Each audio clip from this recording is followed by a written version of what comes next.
السلام علیکم ناظرین، سبسکرائب کریں قرآن حدیث انفو چینل کو اور بیل آئیکن کو دبائیں تاکہ جب بھی ہم ویڈیو اپلوڈ کریں تو آپ کو نوٹیفیکیشن مل جائے۔ حج کے ارکان کیا ہیں، واجبات کیا ہیں؟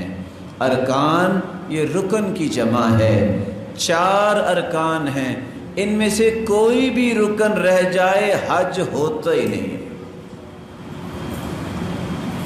4 ارکان میں سے کوئی ایک رکن رہ جائے تو میرے محترم وہ حج ہوتا ہی نہیں ہے۔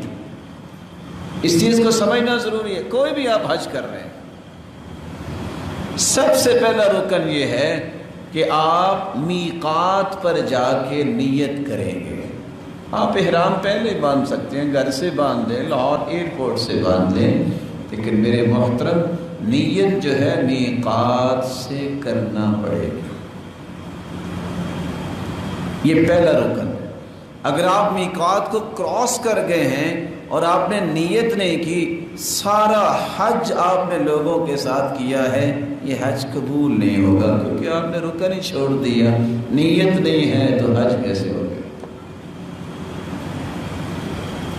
دوسرا رکن یہ ہے 9 ذی الحجہ کو عرفات کے میدان میں پہنچنا۔ خواہ تھوڑے وقت کے لیے بھی آپ جائیں ضرور، بلکہ 9 کی شام کے بعد، عشاء کے بعد سحری تک بھی اگر آپ چند منٹوں کے لیے بھی میدان عرفات میں چلے گئے ہیں تو میرے بھائی آپ کا حج ہو جائے گا۔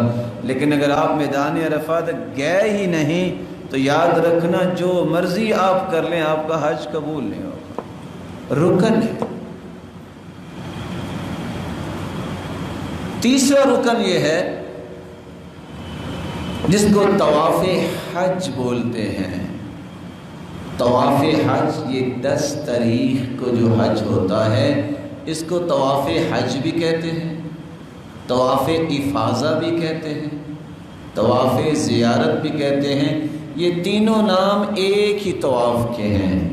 10 ذی الحجہ کو جو طواف کرتا ہے وہ اگر نہیں کرتا، 11 کو بھی نہیں کر سکا، 12 کو بھی نہیں کر سکا، وہ کرتا ہی نہیں ہے یہ طواف، تو اس کا حج نہیں ہے۔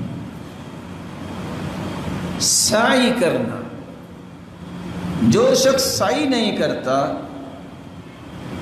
اس کا بھی حج نہیں ہوتا۔ تو یہ 4 ارکان ایسے ہیں، انسان کو ہمیشہ یاد رکھنے چاہیے۔ میقات پہ نیت کرنا، میدان عرفات میں جانا، اور طواف حج افاضہ زیارت کرنا اور سعی کرنا۔ ان 4 چیزوں میں سے کوئی چیز اگر رہ جائے تو اس انسان کا حج نہیں ہوتا۔